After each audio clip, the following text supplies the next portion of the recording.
Hi there, I'm Andrea Koppel, and it's time for coffee, the podcast where you get to hear firsthand what the jobs and careers that interest you the most are really like. Hey there, Java junkies. Welcome back to another episode of T4C. If you love coffee and you're interested in business, then this is the episode for you because my next guest transformed his small family business in the coffee industry into a global market leader with customers in over 70 countries. But before I introduce you to Josh Dick, I want to make sure you've signed up to get a free copy of the Just Brew It ebook with career advice from some of the rock star professionals who've been guests on T4C, including NPR journalist and podcaster Guy Raz and Dr. Janet Yellen, the former chairwoman of the Federal Reserve Bank. And it is so easy to do, my friends. Just head over to the Time for Coffee website at time4coffee.org, and you'll see the sign-up box right there on the homepage. Now, my Java lovers, please grab your mug and take a chug of your favorite caffeinated brew, because it's time for another caffeinated career conversation. And my guest is Josh Dick, the former CEO and chairman of the board of Ernex, a small family business established by Josh's great-grandfather in 1936, which Josh took over running in 2003 and transformed into a global market leader in the coffee industry. And it has customers in over 70 countries and distribution facilities on 3 continents. Over the 15 years that Josh headed up Ernex, sales grew more than 25 times, while earnings multiplied, get this, 275 times. But if you knew Josh in college, you probably wouldn't have guessed he'd end up going into the family business. That's because he majored in political science and interned in D.C. 3 summers. After he graduated from school, he went to work in investment banking for Salomon Brothers on Wall Street as a financial analyst. And after a couple of years doing that, Josh hated it. And he decided to go to business school to get his MBA and then went to work for Unilever Home and Personal Care Division in marketing.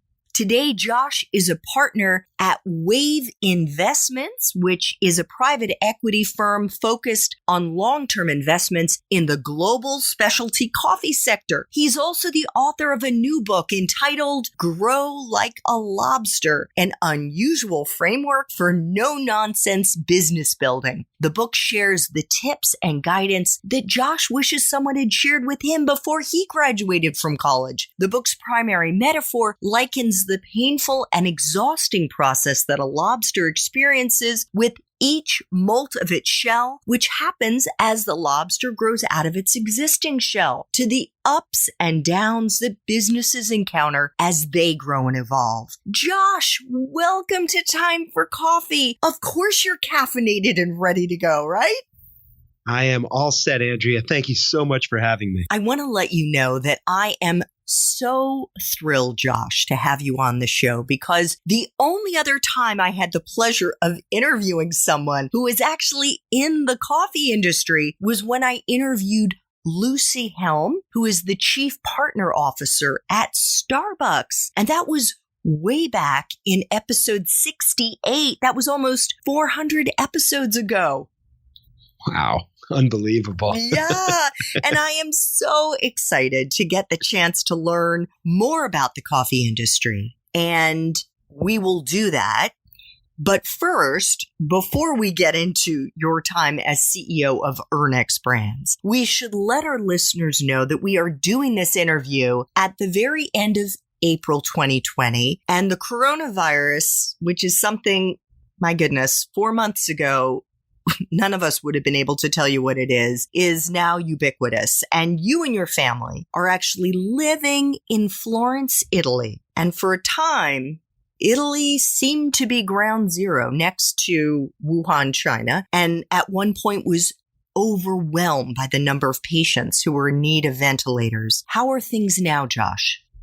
Fortunately, things seem to be really calming down and slowing down. We see the light at the end of the tunnel in the idea that the restrictions are going to slowly start to ease beginning next week. Oh, wonderful news. And you were telling me in the Espresso Shots interview that here in the U.S., even though we are hunkered down in our homes, we are still allowed to go out and exercise and walk and pretty much do whatever we want. But that's not the case in Italy.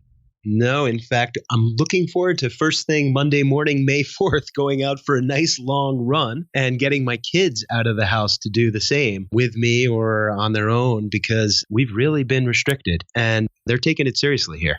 Oh, my goodness. Well, I hope that the numbers continue to go down in Italy, and I certainly hope the same in every country around the world, including here in the U.S. So, Josh, I thought we could start off our caffeinated chat getting some quick insights into what you are doing now. You are a partner in a private equity firm called Wave Investments, focusing on long-term investments in the global specialty coffee industry. So give us a quick fill on what that means. Yeah. And what that covers. Yeah. So Wave is this group of people who, primarily myself and one other former CEO in the coffee industry, who have decided that there are a lot of really smart, enthusiastic, energetic young entrepreneurs in the industry who we think maybe we can help, both by making financial investments in their business, but more importantly, by giving them some advice and some networking connections and opportunities. And to date, we've made 5 investments in businesses in the coffee industry, everything from a US-based manufacturer of equipment that prepares cold brew called Beacon in Philadelphia, a very interesting process. A German-based specialty coffee shop chain, small group called Public, that's actually putting coffee shops inside of remote offices or temporary office spaces like WeWork type facility. They're setting up coffee shops in the lobbies there. We also have an investment in a roastery and another one in a very interesting Swiss company that's making a type of brewing equipment. So we're kind of touching a lot of different parts of the industry and trying to help the companies and the CEOs where we can with people we know and experiences we have. Terrific. So how has the coronavirus affected the coffee industry? It's been bad. We were seeing really in our businesses, fortunately, not as bad as in some others that I'm seeing, but those coffee roasters and suppliers that were bringing coffee to hotels and restaurants are just devastated. There is a very large pickup in consumption of coffee at home. So online sales of coffee, beans, whole bean, ground bean, coffee equipment, and even the cold brew, which is bottled and canned for distribution through grocery, is doing okay. Not what we might have expected had coffee shops and restaurants remained open, but hanging in there. People love their coffee. Oh, yes, we do. Are there any new trends that were on the horizon for the coffee industry pre-coronavirus that may still be relevant now? Well, I think cold brew is really something that's been coming over the last couple of years. And the processes for doing the extraction and making coffee just taste this sweet, beautiful, low acidity through cold brew process is going to continue to come. And I also think there's a lot of delivery of coffee that we're starting to see happen where you can order your cappuccino to be delivered to your office or to your home and moving it around. And during this corona world, it seems like that's only can continue.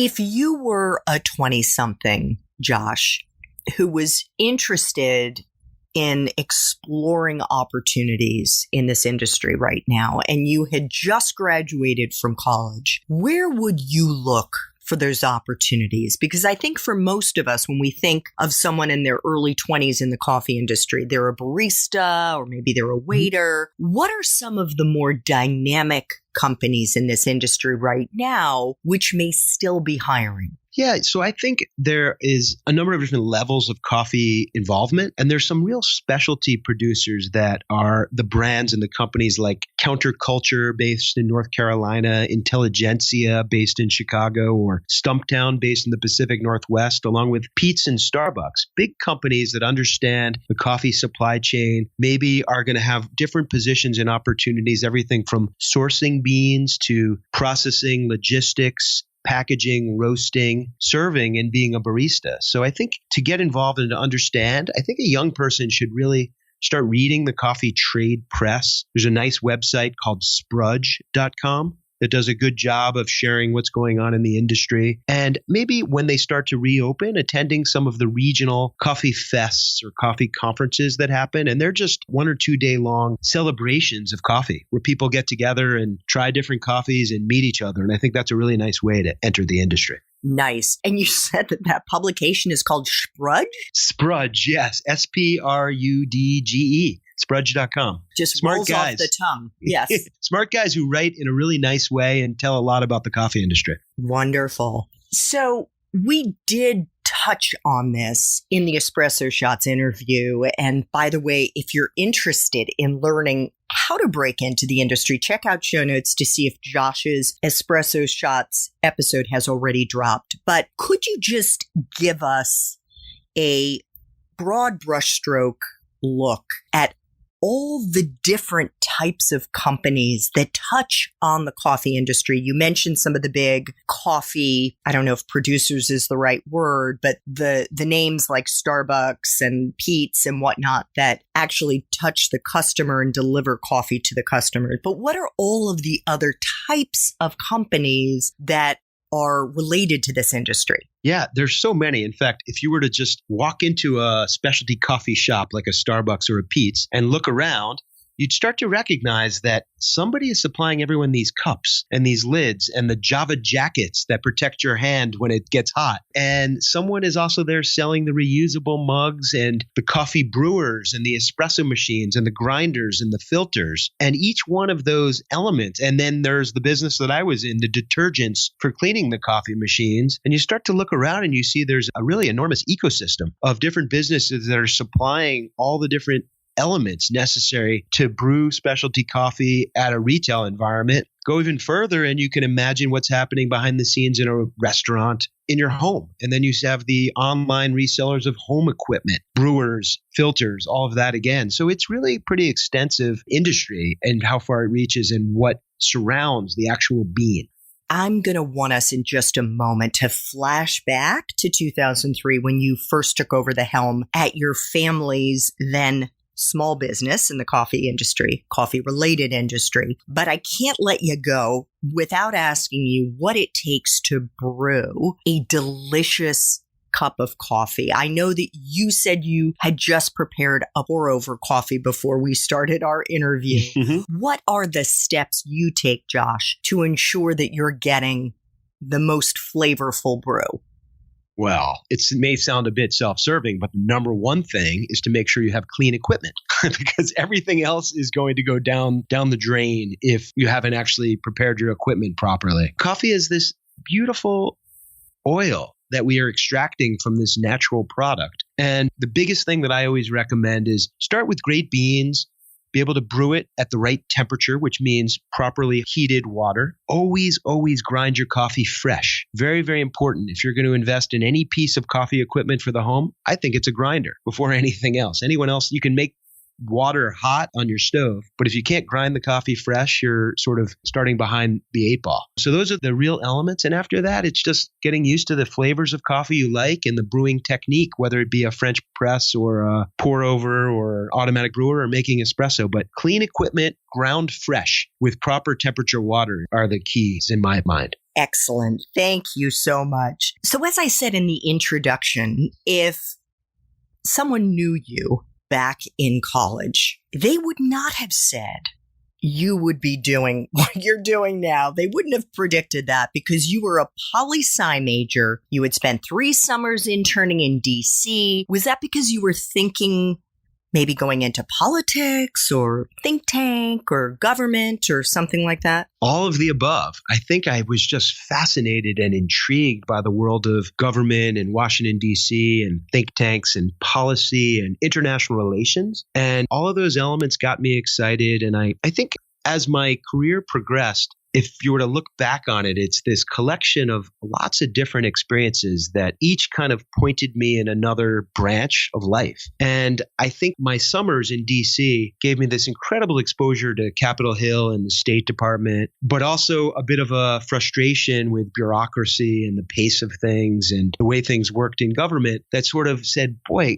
what can I do in my career to get a little more global exposure without being consumed by the system of government. And I think that's how I pivoted to try finance and investment banking. So it really was this sort of winding road that got me to entrepreneurship. I think just as we taste different types of coffee to figure out what flavors work best for us, it's the same thing with what we study in school and the internships we do and the jobs we have after we graduate. It's hard to know until you try what actually fits with maybe your vision of the kind of life you want to have. You don't know until you do it. 100%. I talk a lot about the idea of looking for your dream job in my book. And that was really how I kind of see my life in some way. I tried a lot of different things, maybe tasted a lot of different coffees. And each time I learned a little bit something about myself and what was important to me in my job and my career. And that sort of helped me navigate to my role at Earnex and ultimately my new dream job, which is living here in Italy. So it's been a really positive progression of learning and trial and error and evolution. I think that's such an important point, Josh, because the fact that you mentioned error, some people would say, oh man, I was in such and such a job, I hated it, and would see that as somewhat of a failure. It isn't. It's the natural progression. It's the way that you brew the right cup of coffee. It's trial and error. Flashing back to when you were at Yale, you were studying political science. Did you know what you were going to do with that poli-sci degree when you graduated? I had no idea. I really looked at it. It was something that I had the luxury of pursuing. I was really a straight liberal arts major, trying things, tasting things, everything from my political science classes that fulfilled my major, but also taking courses in art history and literature and geology, trying to get a little bit of taste of everything where it fit within the academic curriculum. And I really didn't know what that was going to do, but I thought it was just shaping me. And most importantly, out of college, I think I gained two things that helped me in business. One was my writing skills, the way I can communicate as a writer. And I think second, college taught me an ability to read for the bias of the author, which I think serves you very well in any profession you might pursue. Oh my goodness, absolutely. And tell me if this resonates with you, Josh, because one of the things that I've landed on as a result of interviewing hundreds of professionals like you is that rather than thinking of our major as being the tiny house that we're forced to live in for the rest of our lives, because I think so often that's the way it's portrayed, we should view it as the foundation of a professional skyscraper that we're building over the course of our lives, with each new job and each new career adding a new floor in that skyscraper.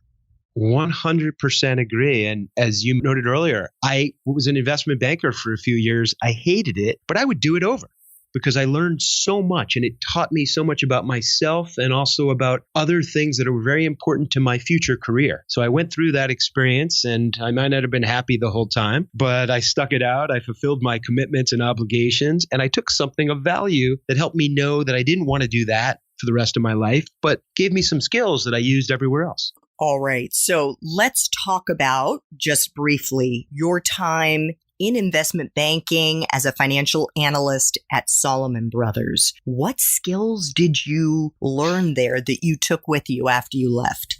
So there were a few. There were, the obvious skills of financial analysis. I had never owned a calculator in college. I'd never taken a math class. And here I was I'd never seen Excel before. And here I was working in investment banking, building financial models. So I learned that very quickly. But more importantly, I think I learned there about attention to detail, the importance of attention to detail, because the expectations were so high and the culture was extremely demanding. And I think also managing expectations. I think that attention to detail and your financial analytical skills are only as good as the expectations of those above you that are evaluating you. So it was really important to get the numbers right or get the things you were presenting right and clear, or people lost faith and confidence in who you were, and it made your life pretty miserable. So it was really getting it right. And, those three skills were pretty valuable. I should also ask you, what was it that gave you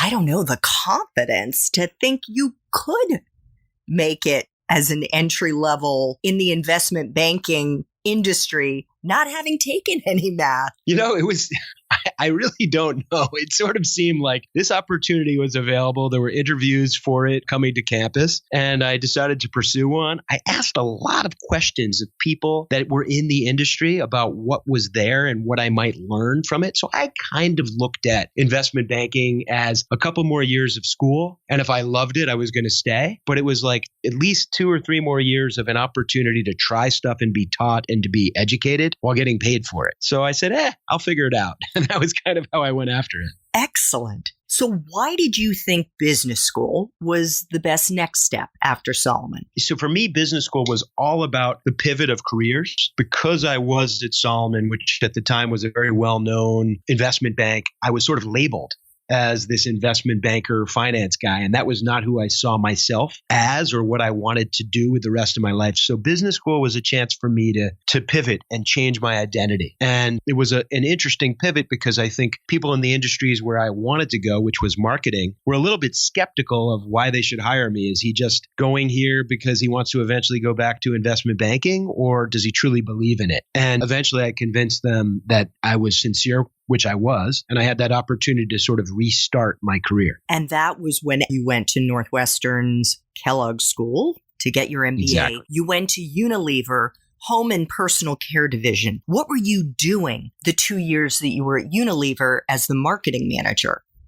Yeah, so I was there, I think closer, almost 3 years. I started out as the associate brand manager, which was the title they gave you out of business school. And I worked on the brand team of 3 or 4 professionals for Mentadent toothpaste. And I was overseeing market research, data collection, analysis, working on those Sunday coupons, the FSI, freestanding coupons that go into the newspapers to get 50 cents off a package of toothpaste. And from there, after about a year and a half in that role in the marketing department, I moved into this joint marketing sales hybrided position where I interacted between the brand department and the retailers. So I was somewhere between the sales team and the marketing team, overseeing the communications and the ways that we promoted and supported the different products within Unilever, which included Dove soap and Lever 2000 and Whisk detergent and toothpaste and Pond's cold cream, all of these different products that were sold through Target, Walmart, and the like.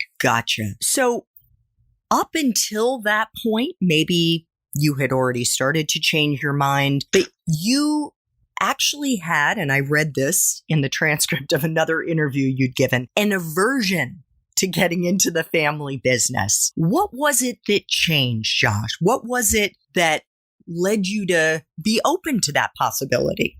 Yeah, so I wanted nothing to do with it. It seemed to me, and it was in a condescending, stupid way on my part. I just really was not interested in it. But there was a problem in the family business. And at the time, my dad was in charge, and he called me up and he said, "Hey, we lost a bunch of customers. Can you come and help me understand what's going on? What have I missed? What's going on?" And that was really when I came in. I took a week off of my job at Unilever and kind of poked around and looked into the numbers, spent time asking questions, starting to understand what was going on. And I quickly realized that the family business was a platform for a lot of the things that I had started to realize were important to me. Flexibility in my lifestyle, independence, decision-making authority, all of those things were there. And those were some of the things that I didn't enjoy not having enough of at Unilever or at Salomon, or as we talked about earlier, in government. I said, oh, wow, this is interesting. If I can ever do something on my own, this may be the springboard for doing it. And that was really what got me to look more closely and make the decision to give it a try.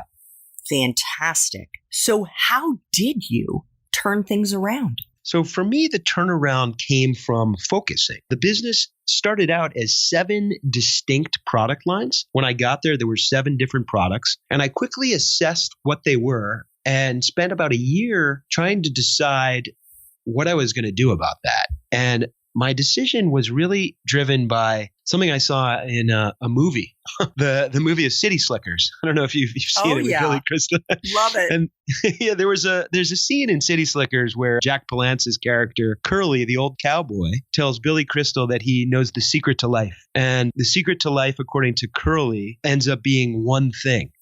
And he never really reveals what that one thing is. But I took it to mean that a business and my career should be focused on doing one thing really well. And I took from City Slickers the idea of closing 6 of the 7 product lines to only focus on what would become Ernex. And all the others went away. They represented more than half of the sales of the business. And decided if I'm going to do it, I'm going to go all in on my one thing. I'm going to follow Curly's advice. And that was really what made the business efficient, focused, and able to attract great people to work together with me on growing the organization. I love that you got your MBA from Northwestern's Kellogg School, and yet the advice that helped you turn Ernex around came from Curly in City Slickers. It's the truth. It's the truth. So I hope I won't offend you, Josh, when I say that Ernex isn't exactly selling what you would describe as a very sexy product, right? Cleaning supplies for coffee machines is not women's lingerie. How did you keep yourself and your team excited about selling this one product? Absolutely. And no offense taken, because I love the fact that it's not sexy. I love the fact that we were able to operate in a space that had fewer competitors, fewer people really passionate about what we were trying to do. And one of the ways that I was able to get myself excited about it and motivate the team and the organization was to not talk about it as chemicals for cleaning coffee machines. What I decided from a very early point was that our business was about helping people make better tasting coffee. And that changed the whole dynamic of our discussions, of our thought process, and our enthusiasm, because we happen to be selling cleaning products which help you make your coffee taste better.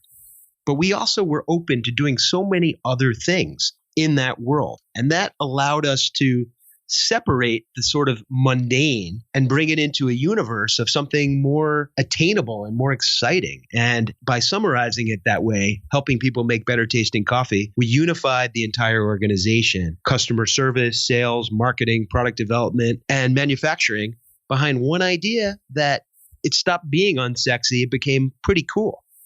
Yeah. And you became the world's leading seller of cleaning products for coffee machines. You know, it's funny. There were a lot of times that I went through recruiting processes with people who were coming from much sexier industries. They were working in technology or finance. And I remember trying to recruit them to come work for me. And one of the things I used to say was, and with all sincerity, every time I would go out to a dinner party or a group of dinner with friends when I was 30, just getting started in that business, my business was the only one anyone ever wanted to talk about. They loved the idea that I was in coffee, even if I was selling coffee machine cleaner. It was the one that people came back to. And that made it start to get really interesting. And there were many people that I hired over the years that were skeptical in the beginning. And if you were to go back and ask them what they think about selling soap for cleaning coffee machines, and they'd say, it's the coolest product ever. No one even gets it. Love it. Love it. And as you said in the Espresso Shots interview, one of the best things about the industry is the people.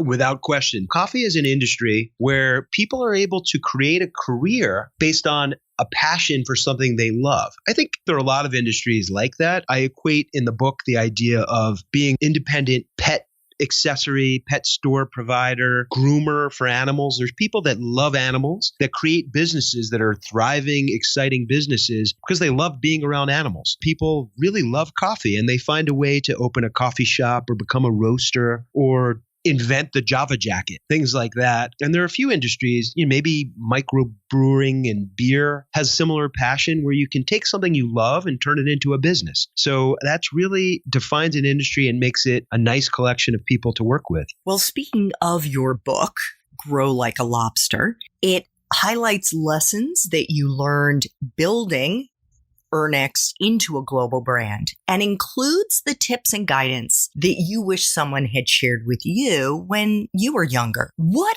are those takeaways, Josh, that you could share with our young listeners right now who are going through a super painful experience with the coronavirus and maybe thinking that it's hard to grow like a lobster when you're stuck inside hunkering down because of the coronavirus?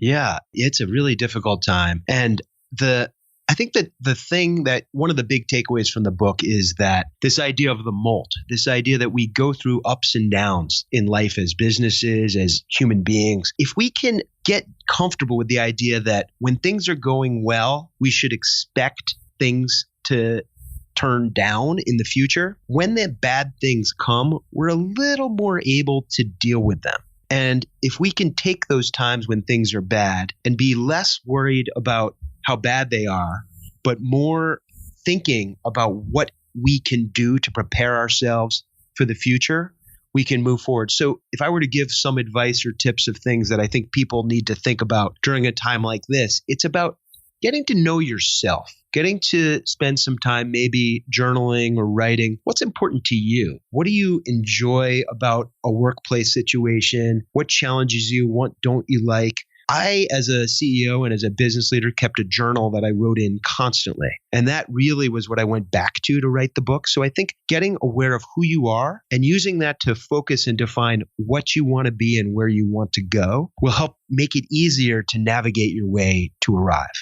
Another way that I might put it is, at least as somebody who's got a few more miles on my odometer than you do, is that just as your life is going to be full of wonderful things that are then invariably followed by something shitty that will happen, whether in your personal life or your professional life, the fact that we are all experiencing something really shitty right now, I can assure you good things are gonna follow. That is just life. Right now, we are all experiencing an unbelievably painful, scary situation. We are all experiencing it, which is what is so unusual about this. I promise you, my friends, things are going to turn up. And I think what Josh is recommending is wonderful advice to prepare yourself for when things are going to turn up. And P.S., on the Time for Coffee website, there is a whole blog post about the jobs that are available right now if you want them, that are virtual, and some of them if you are willing to go and do in person. But there are jobs that are available even in very difficult times like this. One of the things that you also talked about, Josh, is how you created your own dream job. Now, not everyone has the luxury of saying, gee, there's a family business, even if it isn't doing well, that I could step into as CEO. But how would you recommend they go about preparing and thinking about what their dream job would be? Well, yeah, I think one of the really important things is to understand the things that make you happy. Are you the type of person that likes to be around other people and interact with people? Are you the type of person that likes to be in a situation where things are being produced or made? For me, I really like tinkering with machines and having things that are touchable or tangible in my universe. And that was why manufacturing in that world felt good to me. But if you like being around people, think about businesses that have team-related needs, how they're run, how they're structured. Do you enjoy writing? Do you enjoy communicating? Do you enjoy travel? What are the things that are important? Do you like to be in a process where you interact with strangers? Or does that make you uncomfortable? I think you can probably go through a long list of things that make you happy and find some way to create a criteria for what types of industries will be a fit, whether it be customer service, being for those of us that really don't mind interacting with strangers and talking them and helping them with things, or sales, similarly, where you're out there trying to make a pitch. Or would you prefer to be writing and planning and strategizing, and or maybe you're someone that likes to get your hands dirty and work in roasting coffee or packaging or operations. So what are the things that are important to you? And then try and take that framework and overlay it on industries and opportunities. It may sound really simple, but it's pretty important to get to know yourself. Definitely. Another thing that is really important is being able to learn from our mistakes. And I know that's something that you place a high priority on, and that is to find a job at a place, a company, a business, whatever, where young people can have an opportunity to make mistakes and learn from them.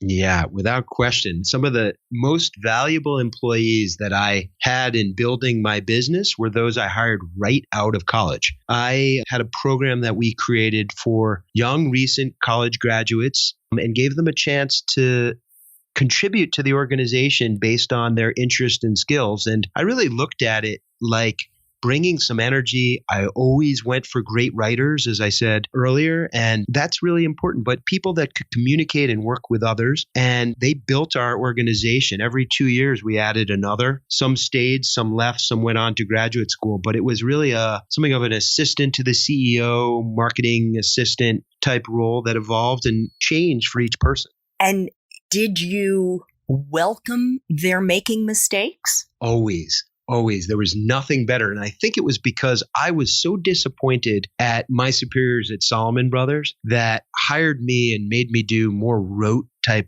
tasks and responsibilities when I felt I could have contributed more to the organization. So I sort of modeled those jobs and those positions on what I thought maybe I could have contributed to situations right out of college. And I let people run. They would come to me and say, "Hey, I'm thinking about taking a class in search engine optimization. Do you mind if I go?" It's like, as long as you work on our website and make it great, go for it. And, each time one guy was into sales and he went in and just started visiting customers. A woman was really, really into public relations and building our PR presence. And so each time they made some mistakes, but they really were taking on things in an organization that was young and growing in a way that the damage that could have been done by their mistakes was so minimal, but the growth that they were able to attain in themselves as contributors to the organization was exponentially more valuable. Fantastic. And that is so true. None of us is perfect.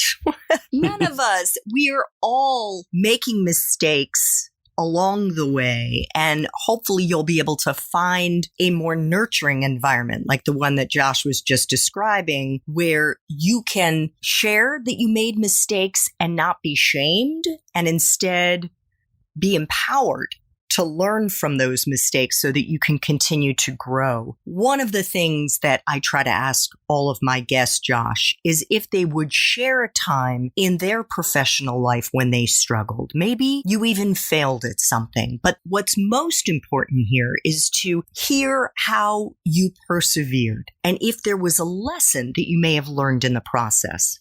Yeah, I had a couple. I've made a lot of mistakes. Everything from pushing myself too hard to trying to do things myself that I should have trusted others to do. But there was a point that I like to reflect on when I was in investment banking at Salomon Brothers. And I had made a commitment to work at Salomon Brothers for a minimum of 2 years when they hired me. And I would say probably 11 or 12 months into it, I was really unhappy. I was miserable with the job. I was unhappy with myself. I was stressed out. I was exhausted. And I had a mentor from college that, I should back up a second. I had been approached to pursue another job, another opportunity by someone I had met through a friend of a friend. And it was totally different change of career into marketing in the beer industry. It sounded really cool and the guy was fun and it would have been exciting. And I had this mentor who had been a professor in college who I was in regular touch with. And we were talking one day. I remember calling him up and I said, "Hey, this is what's going on.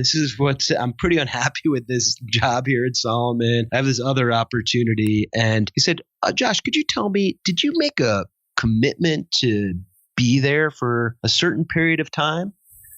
And with that, it occurred to me that my thinking was all wrong. It was such a mistake. I had made a commitment and he didn't need to go any further. I knew that it would have been a terrible mistake to have left. And I was not really even doing myself a service by thinking about leaving. My mistake was wanting to give up. And by hearing that reminder of the commitment and obligation I had made to stick it out, I really set about to kind of get over my sadness and sort of self-pity and figure out how to get the most out of the next year or so of that experience. Love it. So you learned grit.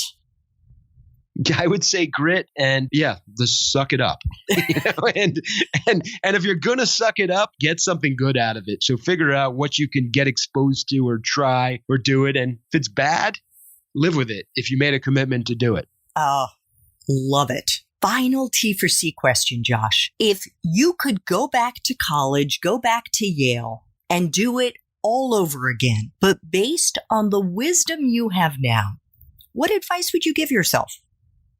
Appreciate every moment you have to be together in that community of a university with your friends and your peers. Go to the lectures, go to the guest speakers, go out to the bar after you've done your studying and hang out with your friends and interact, because that social setting and that social exposure and experience of all these different amazing things that are on a campus life. I'm not sure I appreciated everything that I should have and could have. And even once you're out of college, go seek those things out. Seek those social interactions. Seek those speakers that are remotely interesting to you. Go visit things, listen to music, and appreciate every moment, because we only have so much opportunity to do these things. Oh my goodness. And I think thinking about going to a concert or meeting up with friends at a cafe or a bar or whatever it is going to be savored so much more once the coronavirus is behind us. That is just